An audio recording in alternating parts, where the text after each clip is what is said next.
Bem, Senhor. Esses dias a gente tem conversado, né? Tem falado, inclusive ali na nossa reunião ali com os jovens ali, toda sexta-feira, nosso small group, né? De alguns fundamentos tão básicos do Evangelho, tão básicos do reino, né? Que são tão óbvios, mas que... Olha aí. Glória a Deus.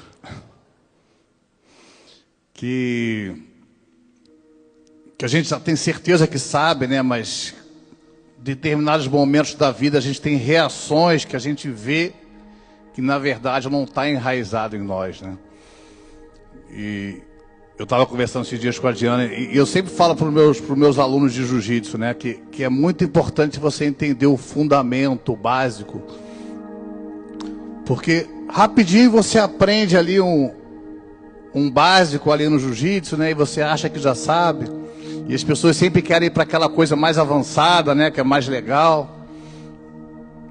Mas se o fundamento não está enraizado, quando ela quiser ir para aquela coisa mais legal, vai faltar, né? E por isso que é fundamento, né? Porque é a partir daí que se constrói, né? E é engraçado porque às vezes eu mostro ali, né? Eu mostrei ali a posição ali, a técnica. A pessoa, não, eu entendi e tal. Aí logo depois tem o treino ali, né? Aí a pessoa começa a passar um apuro ali, começa a passar um perrengue ali, e aí ela faz tudo errado, né? Ela entra no modo sobrevivência, e aí aquilo que ela acha que sabe não funciona, né? Por quê? Porque ela está no modo sobrevivência, porque aquilo não está enraizado, porque o fundamento não está ali, né?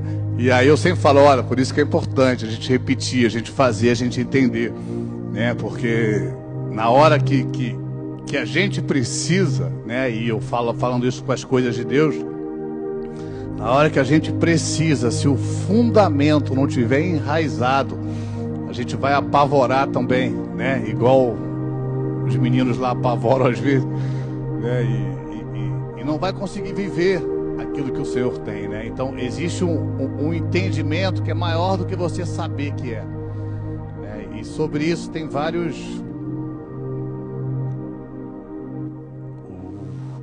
Alô, aí. Poder. E sobre isso tem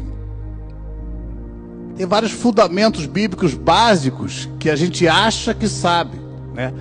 Mas quando a gente começa a ver as nossas reações diante das circunstâncias, a gente deve duvidar. Será que eu sei mesmo, né?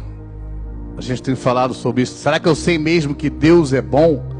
Né? Porque eu tenho tantas reações achando que Deus tinha que fazer assim ou assado, ou por que eu estou tão triste em relação a uma situação.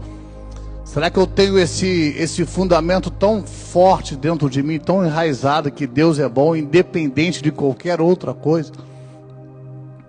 Só dando um exemplo, né? E hoje eu queria falar um pouquinho do algo que Deus colocou no meu coração, que é sobre a paternidade de Deus. Sobre a gente entender dessa revelação de Deus Pai, né? Um dos maiores, não digo o maior propósito de Jesus ter vindo à Terra e morrido no nosso lugar foi revelar a paternidade de Deus.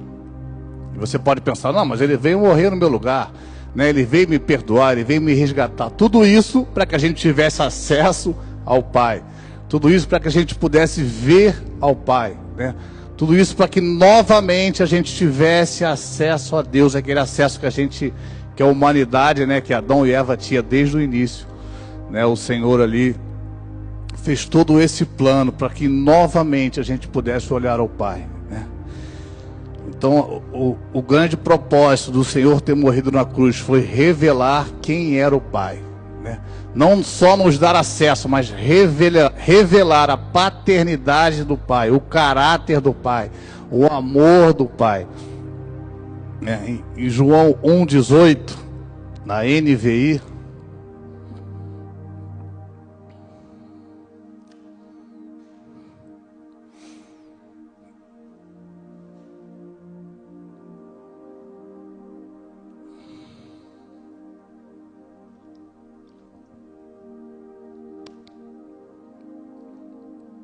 Olha aí. Falando sobre Jesus, ó. Ninguém jamais viu a Deus, mas o Deus unigênito, Jesus, que está junto do Pai, o tornou conhecido. Ou seja, o propósito de Jesus, o Deus unigênito, era tornar o Pai conhecido, era revelar o Pai, era apresentar um Pai para a humanidade. E isso era escandaloso para aquele tempo, escandaloso para o povo judeu, entender que o Deus Todo-Poderoso era Pai deles. Isso foi um dos escândalos que o Senhor causou na sua época, né? E ele fala, olha, quando vocês forem orar, vocês orem assim, Pai Nosso, né? E aquilo era escandaloso. Como assim? Eu vou orar ao Deus Todo-Poderoso e vou chamar Ele de Pai? E não só meu Pai, mas o Pai era nosso, né? Ou seja, era uma família. Isso pra gente talvez, né? Como muitos vieram católicos ou cristãos, a gente já tem esse entendimento religioso do Pai, mas será que a gente realmente tem esse fundamento que Deus é o nosso Pai? Né? Que Ele realmente é um Pai para mim, é um Pai para você, Ele tem cuidado de nós.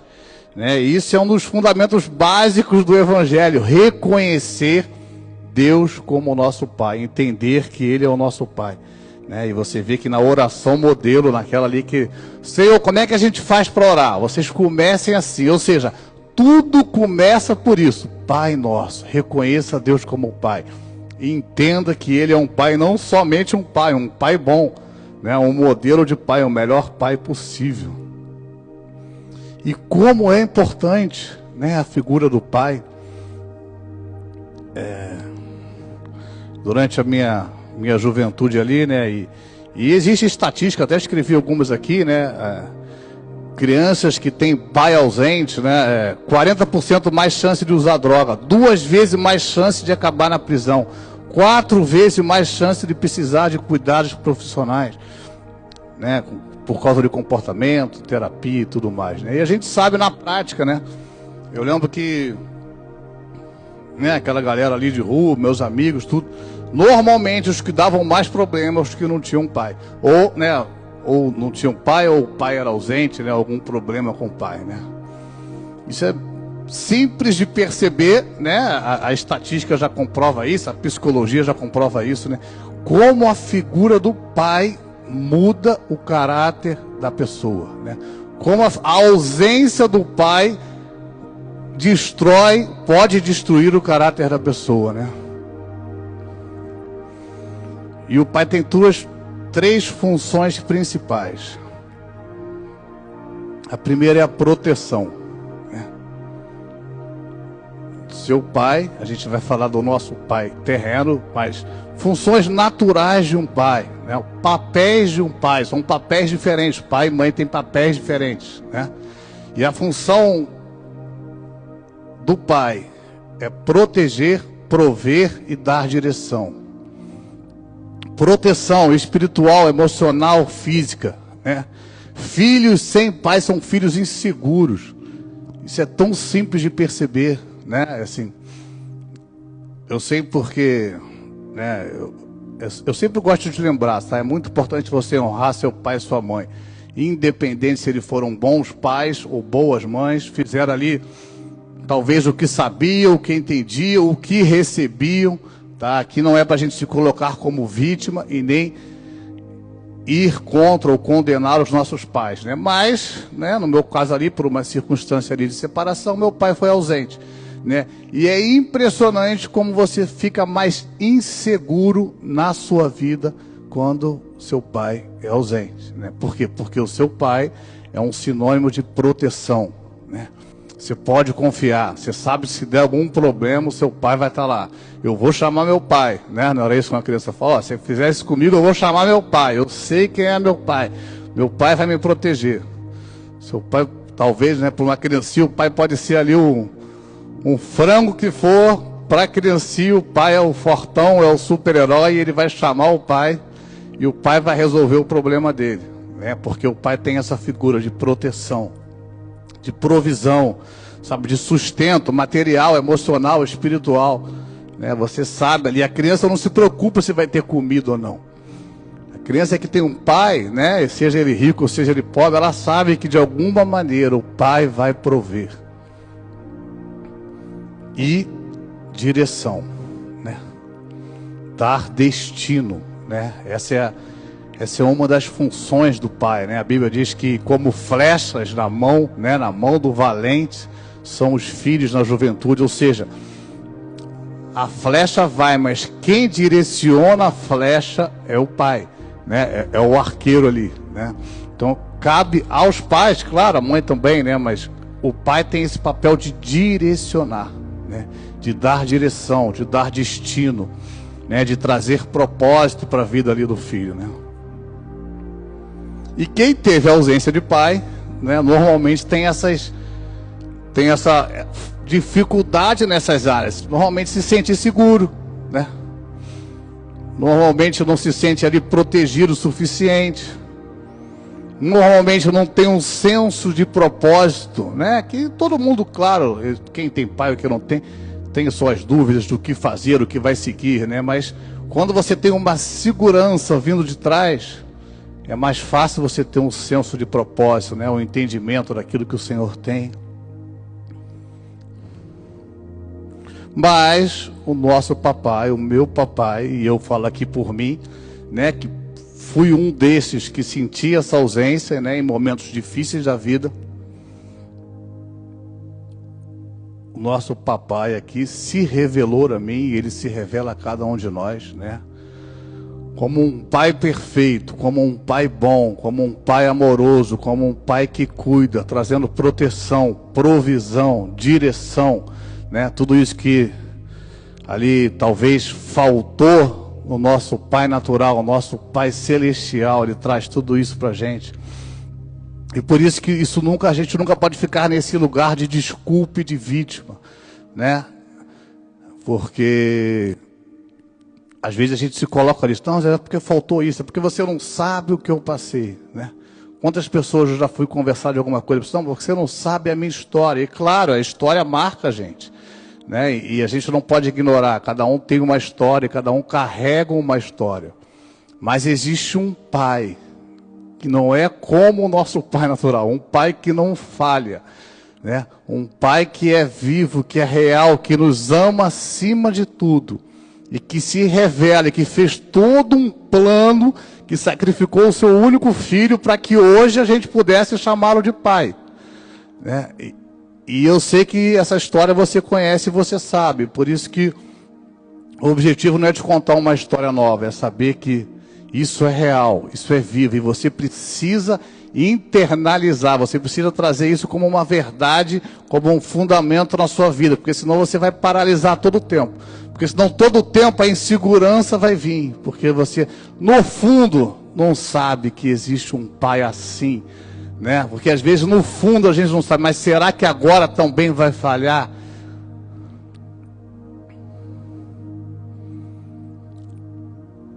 E são através das nossas reações, né? Eu falei do jiu-jitsu lá no início, e isso serve para a nossa vida.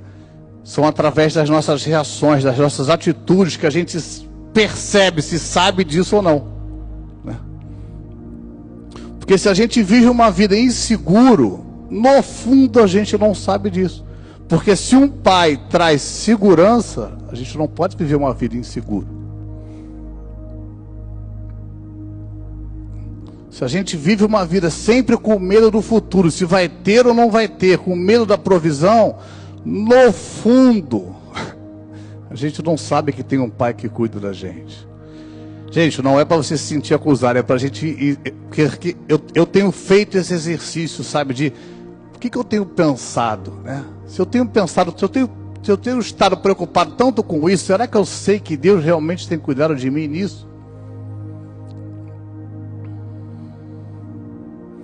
Existe uma mentalidade diferente de quem é órfão e de quem tem um pai. É formado algo dentro da mente ali da criança, né? E agora falando mesmo naturalmente, é formado algo diferente de quem é órfão e de quem tem um pai presente e bom. A mentalidade do órfão é uma mentalidade de sobrevivência. ele aprende que ele precisa sobreviver, que ele não pode contar com ninguém, que é ele e ele, porque ele não tem ninguém, né? É um modo de segurança que é acionado nele. Ele não tem esperança que ninguém o ajude. Eu lembro que eu vi uma vez que cortou meu coração. Alguém falando, acho que foi na Europa, não sei se um pós-guerra, foi visitar um orfanato e era um silêncio, e era centenas de crianças, muita criança, e 2 pessoas só que trabalhavam lá. E era um silêncio, e a pessoa, quando foi lá, né, ela pensou assim, pô, vou chegar aqui, vai ser uma zona, né, 1 milhão de crianças e tal. E ela falou que era um silêncio assim, que dava medo. E ela perguntou ali para a enfermeira, mas por que esse silêncio todo? Ela falou, não, porque eles já desistiram, né? Todo mundo chega aqui e chora uma semana, depois desiste, porque não tem como pegar um, são centenas, então a gente não tem como pegar, a gente deixa chorar. E aí o cara relatando que era um silêncio assim, que dava medo, porque não tinham esperança de alguém fazer alguma coisa. E às vezes a gente vive com essa mentalidade, ninguém pode fazer nada por mim, porque quando eu precisei não tive, né? Porque quando eu precisei meu pai não estava lá. E essa mentalidade que eu tenho que me virar, né? Esse modo sobrevivência é o que a maioria das pessoas tem vivido até hoje, né? E, gente, a gente não está aqui nesse mundo para sobreviver, senão não faz sentido. Por isso que muita gente se mata. Pô, mas eu vou viver para sobreviver, é melhor não viver. Se meu propósito de vida é sobreviver, é melhor eu morrer, né? Mas a gente, sem perceber, entra nessa roda o tempo todo. Ou é de sobreviver, ou é de vingança, ou é de raiva, é de revolta, porque faltou quando tinha, então eu quero provar para todo mundo que eu consigo, que eu vou vencer, que eu vou chegar. Mas aquele que sabe que é filho, ele não se preocupa com a sobrevivência, porque ele sabe que tem um pai que o protege. Então ele não se sente inseguro, porque ele sabe que na casa dele tem segurança. Ele não precisa se preocupar se vai ter pão, porque ele sabe que o pai dele é o provedor dele. Então a única questão da vida dele é o destino, né? Ou seja, se eu tenho proteção, se eu tenho provisão, essa não pode ser a minha preocupação. Qual vai ser a minha preocupação? O meu destino. O que meu pai quer que eu faça? E essa é a diferença da mentalidade de quem é órfão para quem é filho, né? Porque é uma questão de identidade. Você sabe quem você é, da onde você veio, para onde você vai. Você não precisa provar nada para ninguém, né? Você tem segurança de que aquele que falou que vai cuidar de você, vai cuidar de você. E a sua preocupação se torna, qual é o meu destino? O que o meu Deus quer que eu faça? Os filhos sabem que já tem tudo o que é necessário para fazer. A gente estudou, né, o ano passado inteiro, né, sobre Efésios, e dizia, né, que o Senhor já nos abençoou com toda sorte de bênção nas regiões celestiais. Eu amo isso, porque o texto diz que Ele já nos abençoou. Ele já deu, Ele já fez. Toda a obra necessária para que eu cumpra a vontade do Pai já foi feita. Então não é que ele precise fazer algo, ele já foi feito. E o filho que sabe que já foi feito, ele simplesmente vive debaixo dessa verdade. Ele simplesmente usufrui disso. Porque não basta a gente ser filho, a gente precisa entender isso, né? Eu sempre uso o exemplo todos conhecem aquela parábola do filho pródigo, né? Que o filho ali mais novo fala, ó pai, me dá minha parte aí, eu vou viver minha vida, me dá minha parte da herança. Ali o pai dá e ele se arrebenta todo, né? Aquela história toda, acaba com o dinheiro todo, e ele volta para casa e o pai o recebe. E assim é esse nosso pai, ele sempre nos recebe, restaura ele e tudo mais, né? Uma história linda de restauração. Mas o filho mais velho, que estava com o pai todos os dias, ele fala, poxa pai, eu estou com você todo dia. Seu filho aí zoou zoou o plantão aí, né? Fez tudo de errado, voltou, você ainda fez uma festa, ainda matou um boi para ele. Eu estou com você todo dia, você nunca matou um boizinho para mim. E qual é a resposta do pai? Meu filho, tudo que é meu é seu, meu filho. Meu filho, você não precisava nem pedir, se é meu, é seu, né? E o pai ali, né? E claro, está na Bíblia para nos ensinar, está ensinando ali que ele tinha acesso a tudo. E às vezes a gente é filho e até reconhece como filho, mas vive como se não fosse filho. E ele fala: meu filho, tudo que é meu é seu. E esse é o nosso papai. E essa revelação de filho, eu chamo de revelação porque não é só saber, né? Porque eu sei que você já ouviu, você já sabe que se você aceitou Jesus, você é filho de Deus. A Bíblia diz que Ele nos deu o poder de sermos chamados filhos de Deus.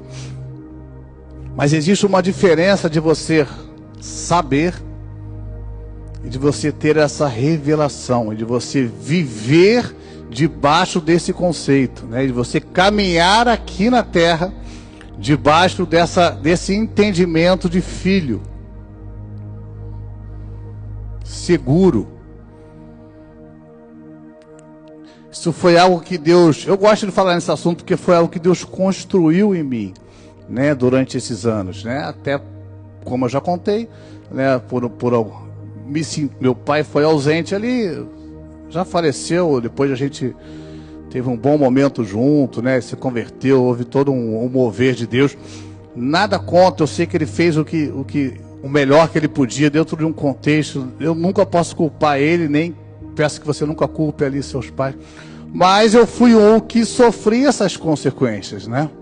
E eu vejo tanta gente caminhando inseguro, ou com o coração para vencer, para mostrar para o outro, né? Sem esperança de alguém fazer algo por você, de um Senhor fazer algo por você.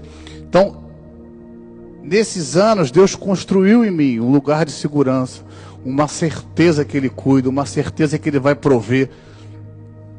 Tantos momentos, né? Mateus deu alguns testemunhos que não tinha solução, mas eu sabia que Deus ia fazer algo, e Ele sempre fez algo, porque Ele é Pai.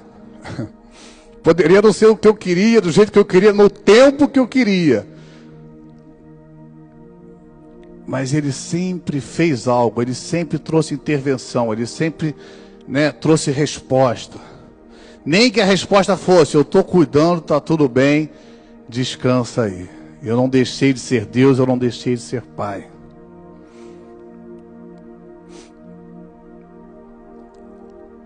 Mas nesses dias, e agora eu vou caminhar para a segunda parte aqui são duas partes. Primeiro, é muito importante que a gente tenha esse conceito de Deus Pai, né? Mas eu estava esses dias pensando,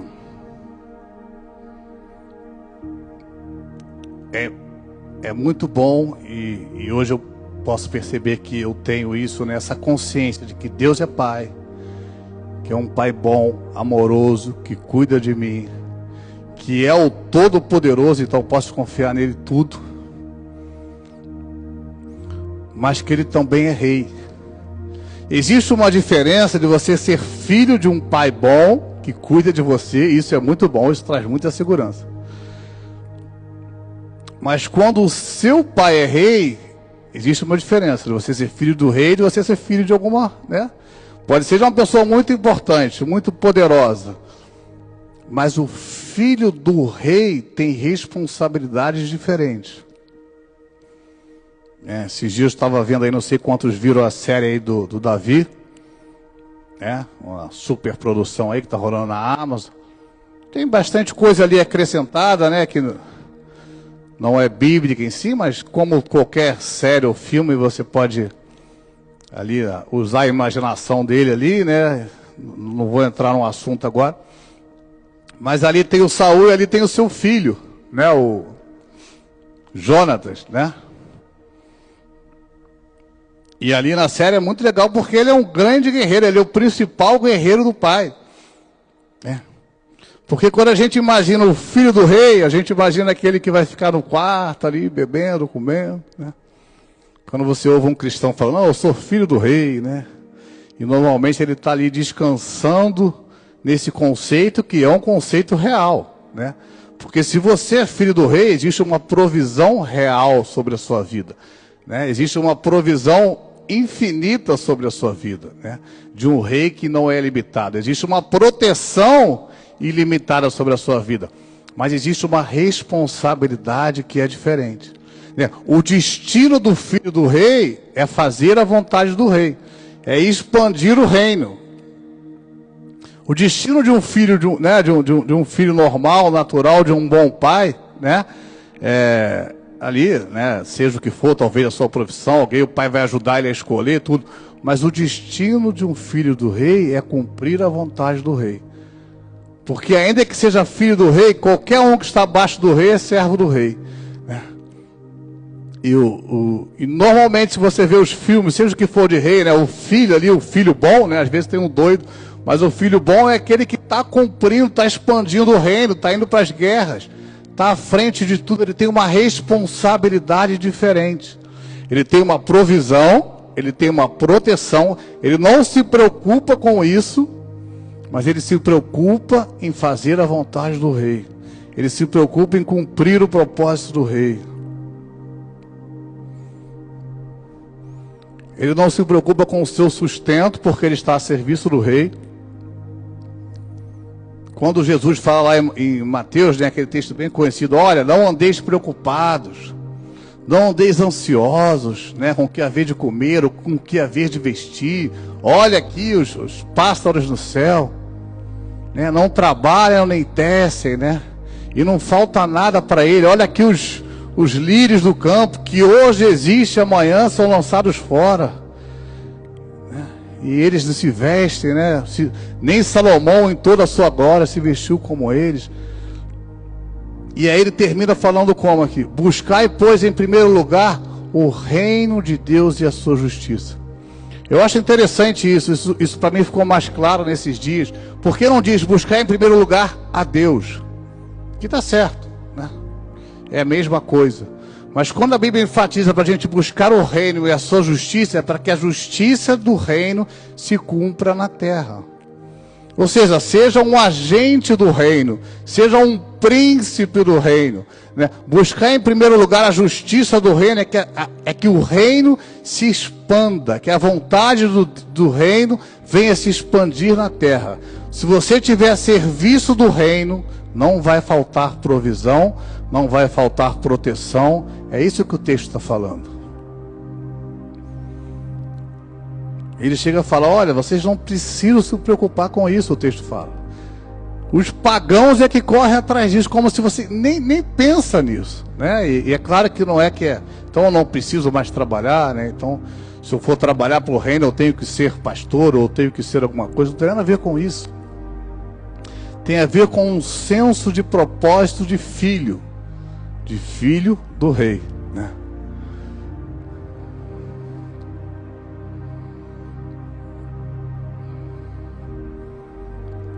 A palavra diz que a gente tem livre acesso ao trono.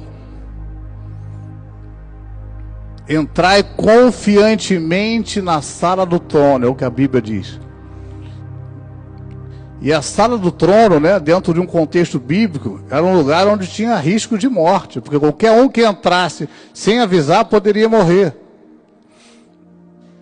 Mas a Bíblia diz que a gente pode entrar confiantemente, a gente não precisa de cerimônia, a gente tem livre acesso. Por quê? Porque a gente é filho. Mas não deixa de ser a sala do trono. Não deixa de ser um lugar de governo, um lugar de responsabilidade. Existem coisas que se falam na sala do trono que não é qualquer um que pode ouvir. Esses dias tem um aluno meu, né, que é bem amigo meu, e ele falou que o padrasto dele é um general 5 estrelas aqui, né? E é um dos principais homens do Trump aí, né? E falou que ele estava lá na casa dele esses dias jantando. Ela falou que para 4 carros daqueles grandões assim, esqueci o nome daquele modelão grandão, né? Tipo van grandona, com 4 caras em cara, 4 carros em volta da casa, né? É um dos caras mais, e falou, caramba, ali eu me senti muito seguro, né? Aí eu falei, imagina que esse cara não sabe, eu falando com ele, né? Ele falou, mas eu também nem posso saber, né? Ele nem me fala nada, né? Aí ele falou, só sei que é muita coisa.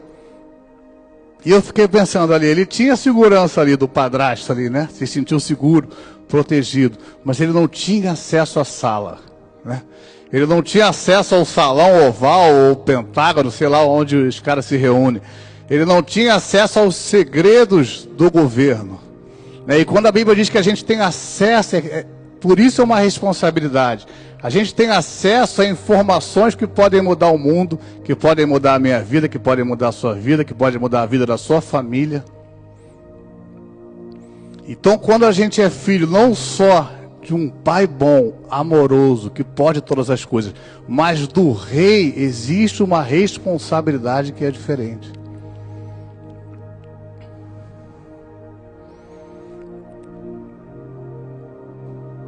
E eu creio que é isso que Deus tem, nesses dias, despertado em nós. Se levanta, né? Como se Deus falasse, olha, você já tem tudo.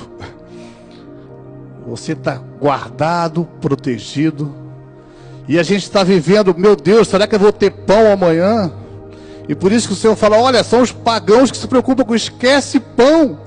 Tem uma hora que Jesus fica nervoso no barco, que ele pergunta aos discípulos, mas será que tem pão? Jesus, meu Deus, vocês estão preocupados com pão, eu acabei de multiplicar pão. Esquece pão, não vai faltar pão.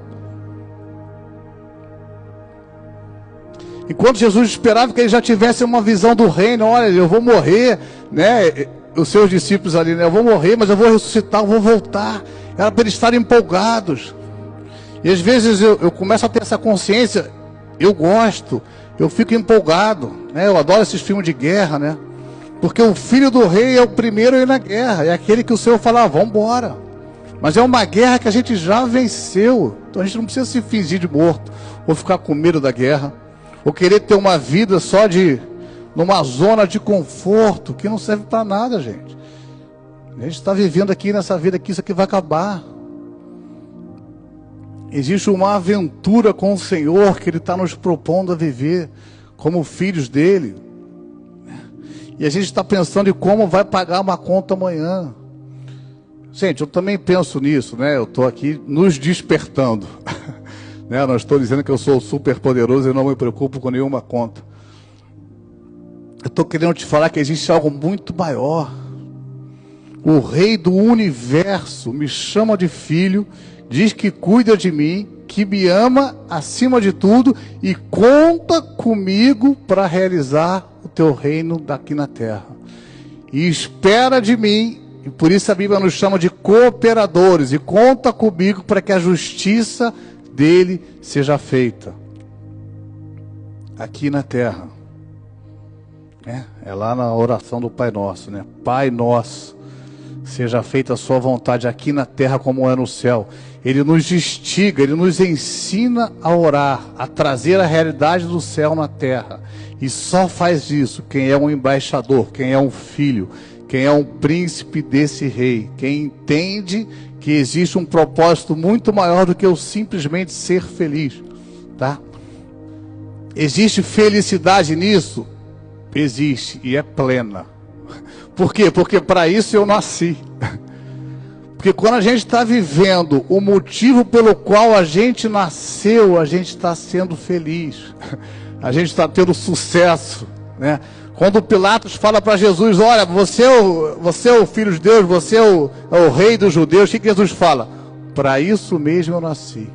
Ele tinha plena consciência da sua identidade, quem ele era, da onde ele veio, o que ele tinha que fazer e para onde ele ia. Ele era pleno no seu entendimento. E ele nos ensina isso na sua palavra. Olha, você precisa saber quem você é. Gente, a maior crise que existe no mundo é uma crise de identidade. As pessoas procuram 1 trilhão de coisas porque não sabem quem são. E a gente tem o privilégio de saber quem a gente é. A gente é filho do Rei, do Todo-Poderoso. A gente é cuidado por Ele. Existe provisão do céu sobre a minha vida e sobre a sua vida. E existe um propósito muito maior do que esse que a gente acha que tem, né, aqui nessa vida. Que coisa melhor do que essa?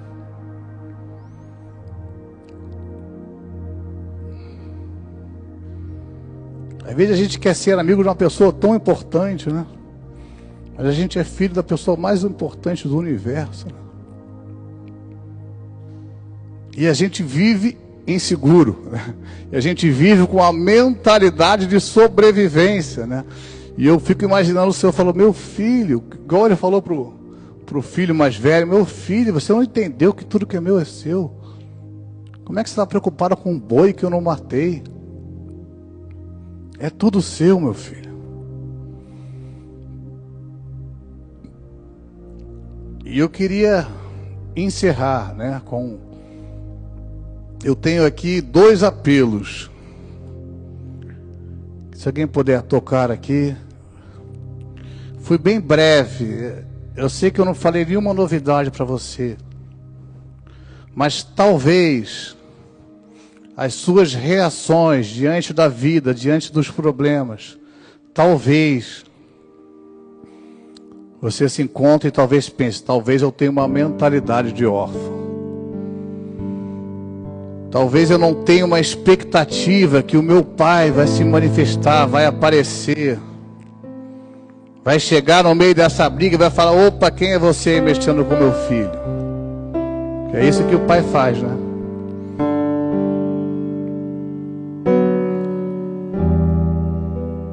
Quem é você para intimidar o meu filho?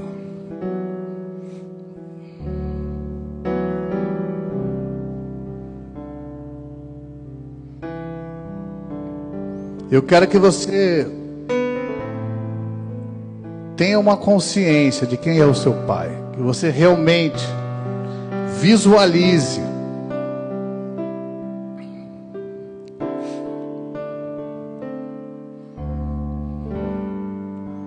Eu por muito tempo, né, visualizei esse Deus amoroso, esse Deus bondoso, esse Deus que me salvou, que me adotou, que supriu as minhas carências de filho. Mas a gente tem uma tendência a imaginar assim um Deus bonachão, né? Tipo um barbudão, vem pra cá, né? E isso é bom, né? Deus nos ama assim, é carinhoso, né? A gente vê na Bíblia, né? Isso é bênção, a gente precisa ser amado assim. Mas eu tenho gostado de visualizar o Pai como um rei que conta comigo, sabe, assim, vamos lá, filho, vamos lá, vamos nós, vamos junto, vamos para cima. Existe muito a ser feito e eu conto com você. Existe uma guerra sendo travada e eu conto com você. Você já tem tudo o que você precisa, não se preocupa com isso.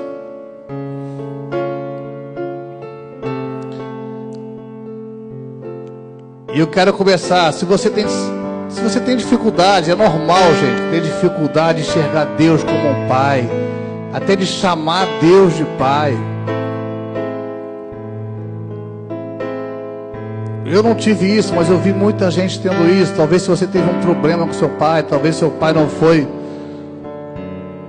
o que você esperava que ele fosse, né? E primeiro você precisa perdoá-lo, porque ele fez ali o que ele tinha, o que ele recebeu, o que ele aprendeu, o que as circunstâncias o levaram a fazer. Talvez você não teve pai, né? Talvez seu pai faleceu quando você ainda era novo. Queria que você se colocasse de pé.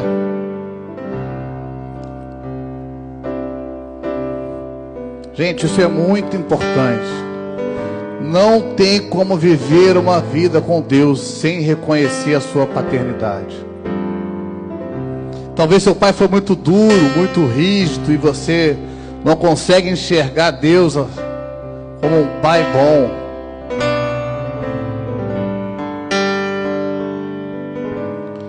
Você precisa primeiro perdoar o seu pai. E você precisa agora enxergar Deus como um pai bom.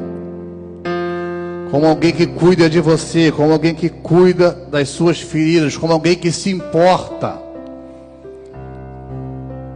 Deus se importa com tudo que você passa. Com tudo que você viveu. Com tudo que você vive hoje. Com as suas dores. Não existe nada que um bom pai não se importe da vida do seu filho. Nada.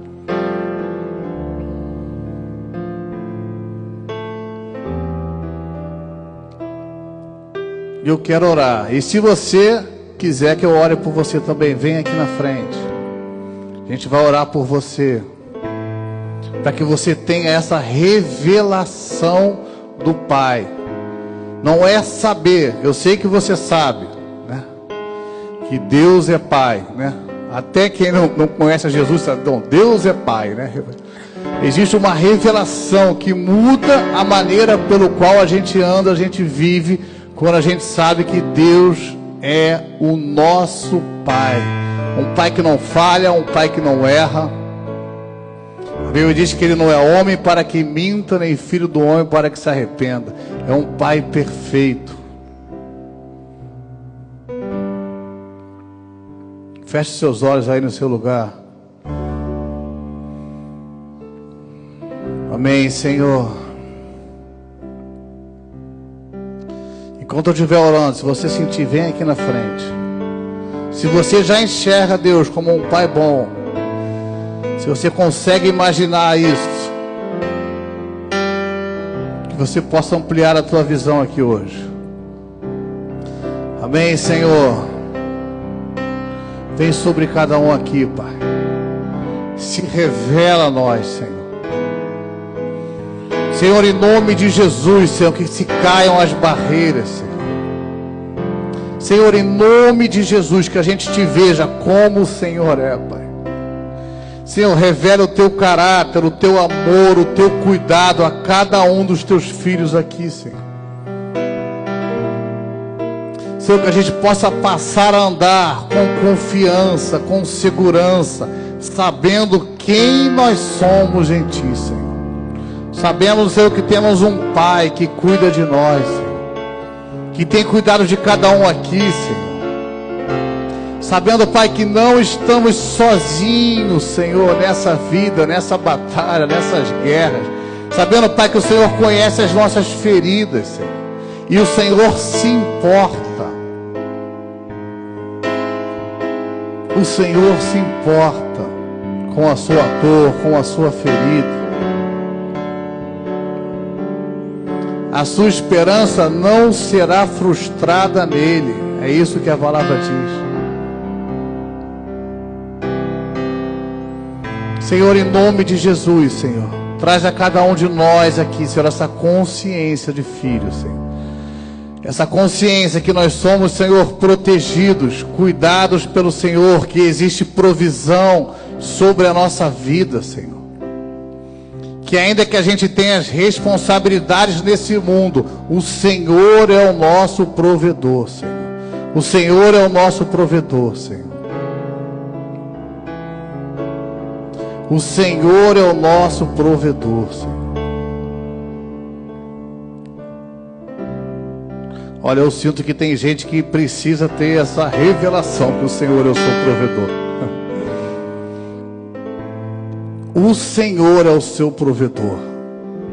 Não é o seu chefe, não é o seu trabalho, não é a sua capacidade. Deus usa tudo isso. Mas o responsável por trazer a provisão para a sua vida é o Senhor.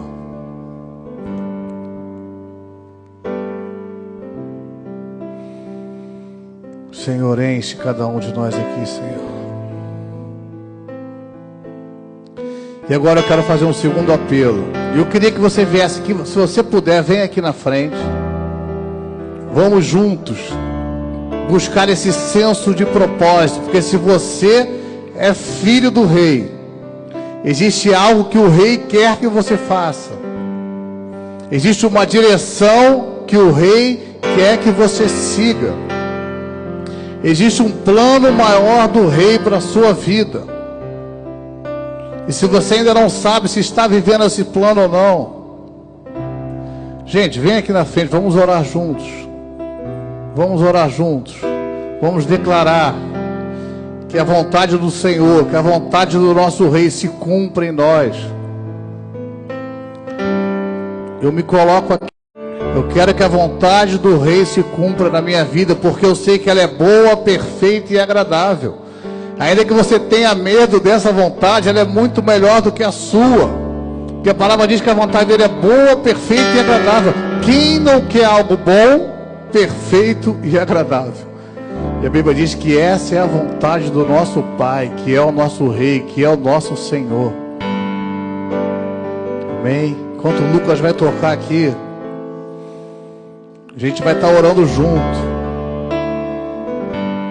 para que a vontade de Deus se cumpra, para que os grilhões sejam quebrados, para que você seja livre, livre para viver aquilo que o seu Pai tem. Seu Pai sonhou com você e sonhou comigo, e às vezes a gente está preso, amarrado mesmo, e a gente não consegue cumprir, a gente não consegue andar. Eu creio que é um tempo da gente ser livre para cumprir o propósito pelo qual a gente foi criado. Existe um propósito pelo qual você foi criado. Amém, Senhor, em nome de Jesus, Senhor, em nome de Jesus, eu coloco cada vida aqui, Senhor, no teu altar, Senhor. Cada filho seu, Senhor, o Senhor sonhou. Ninguém aqui é um acidente, ninguém aqui foi um erro de percurso, Senhor. O Senhor planejou cada um aqui, Senhor, que fizesse parte do teu reino, do teu chamado, Senhor. O Senhor sonhou com cada filho aqui. Tua palavra diz que antes da fundação do mundo, o Senhor nos predestinou para sermos adotados como filhos do Rei, Senhor. Senhor, o Senhor sonhou com cada um aqui, Senhor. E eu declaro um novo tempo, Senhor, um tempo de convicção, de revelação, de caminhar nessa terra como filho teu, Senhor. De caminhar nessa terra, Senhor, como alguém que governa, Senhor. Não alguém soberbo, mas alguém que sabe quem é o seu Pai, Pai. E quando a gente sabe quem é o nosso Pai, Pai, a gente pode caminhar seguro, confiante em Ti, Senhor. Senhor, que haja um novo tempo, um tempo de provisão sobre a vida dos Teus filhos, Senhor. Tira todo o medo da escassez, Senhor. Tira toda a mentalidade, Senhor, de órfão, daqueles que não sabem quem tem o Pai, Senhor. Em nome de Jesus, Senhor. Em nome de Jesus, Senhor. Coloca em nós, Senhor, a mente de Cristo, a mente de quem sabia quem era, Senhor. A mente de quem sabia que estava a serviço do Rei. E nenhum tipo de coisa faltaria, Senhor, porque do propósito era servir ao Rei, Pai. Senhor, tira todo medo, em nome de Jesus, toda insegurança, toda depressão, em nome de Jesus, Senhor. Toda ansiedade desse mundo, Senhor, em nome de Jesus, seja quebrado, Senhor. Seja quebrado sobre a vida dos teus filhos, Senhor. Seja quebrado, Senhor, pelo governo dos céus, Senhor, pela autoridade dos céus, pela autoridade do nome de Jesus, Senhor. Cada um aqui, Senhor, possa experimentar, Senhor, essa identidade de filho, possa viver debaixo dessa verdade, debaixo desse fundamento, Senhor. Senhor, no dia a dia, em cada situação, no trabalho, na escola, em casa, em cada situação, a gente se lembre quem a gente é, Senhor. Em nome de Jesus, Senhor. Em nome de Jesus, Senhor. Em nome de Jesus, cada um aqui seja livre de toda mentira do inimigo, O que o inimigo mais faz é tentar roubar essa identidade. Foi o que ele falou para Jesus lá, quando Jesus estava lá na tentação, os 40 dias de jejum. Se você é filho de Deus, faça isso. Ou seja, estava questionando a filiandade, né? Questionando a paternidade de Jesus. Muitas vezes ele questiona: poxa, mas se você é filho de Deus, por que está passando isso ou aquilo ou aquilo? Você é filho de Deus e isso, pronto. Toda mentira do inimigo seja quebrada sobre a mente dos teus filhos, Senhor. Toda mentira, toda inferioridade, Senhor, todo pensamento diminuído, Senhor, de si próprio, Pai, seja quebrado agora em nome de Jesus. Em nome de Jesus. Você é precioso para o Senhor. Você tem valor para o Senhor. O Senhor morreu por você. Em nome de Jesus. Em nome de Jesus. Em nome de Jesus. O Senhor conta com você. O Senhor conta com você. O Senhor conta com você para o reino dele. Tudo que você precisa, o Senhor tem. Toda sorte de bênção já foi dada nas regiões celestiais. Toda a provisão necessária para que você possa viver aquilo que o Senhor tem. Livres das amarras do inimigo. Livres das mentiras. Não acredite nas mentiras do inimigo. Em nome de Jesus. Em nome de Jesus. Em nome de Jesus, queridos, creia nisso. Medite nisso, sabe? Viva de acordo com essa verdade. Quando a gente começa a viver de acordo com isso, quer dizer que isso virou uma revelação. Isso não é só um entendimento, não é só, eu sei, não. Eu vivo, eu sei quem Ele é. Como o apóstolo Paulo dizia, eu sei quem Ele é. Eu sei quem é o meu Pai. Isso não nos coloca imunes de situações, de problemas, nada disso. Isso nos coloca imune de negar quem Ele é. Isso nos coloca imune de não reconhecer que Ele é bom, que Ele tem cuidado de nós. Que a gente pode ter uma esperança nele, uma expectativa do seu agir. Em nome de Jesus, Senhor. Em nome de Jesus, Senhor. Em nome de Jesus, marca-nos, Senhor, com essa revelação. Marca cada um dos teus filhos aqui com essa identidade, Senhor. Com essa real identidade, com esse nome, Senhor. A palavra diz que nós teremos um novo nome no céu. E esse novo nome é essa identidade, né? Existe algo que Deus vê em nós, que a gente não vê. Que eu não vejo, que talvez você não veja, mas o Senhor vê em nós algo que só Ele vê. E essa é a nossa real identidade, de filhos. E a partir desse lugar de filho, a gente chega onde Ele quer que a gente chegue. Tudo começa disso. Tudo começa desse entendimento de quem Ele é. Amém? Amém? Amém. Pode tomar o seu lugar.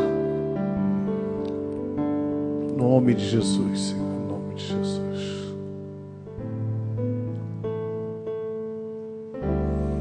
Amém.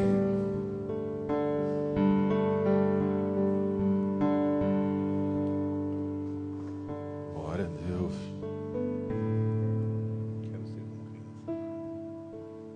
Amém.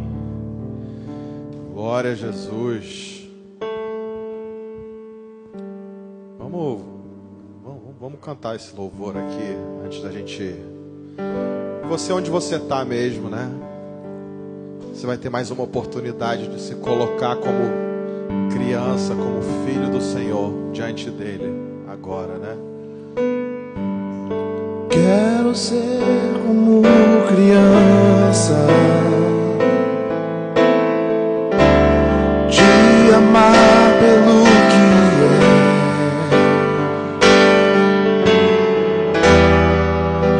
voltar à inocência,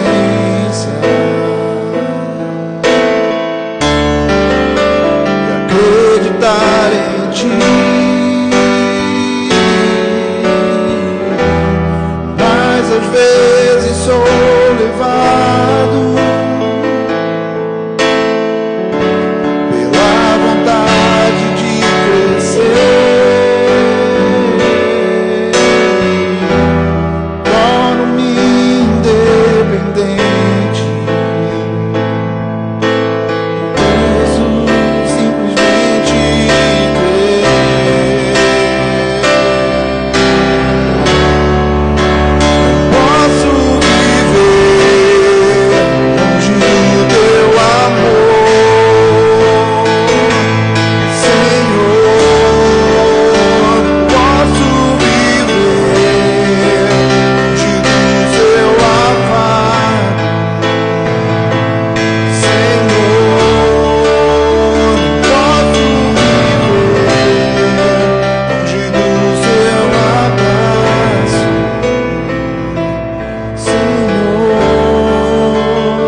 nós possamos voltar com esse abraço do Senhor. Um abraço que nos protege, que nos guia, que nos conforta, que nos prepara, que nos envia. E, Senhor, que esse comprometimento, Senhor, de filho do rei, Pai, esse comprometimento de príncipe, Senhor, de expandir o reino, Senhor, de conquistar para Ti, conquistar no Teu nome, Senhor, que esse compromisso esteja em nós, Senhor. Nos ajude, Senhor, a prosseguir, Pai, em nome de Jesus. Amém. Glória a Deus, glória a Jesus.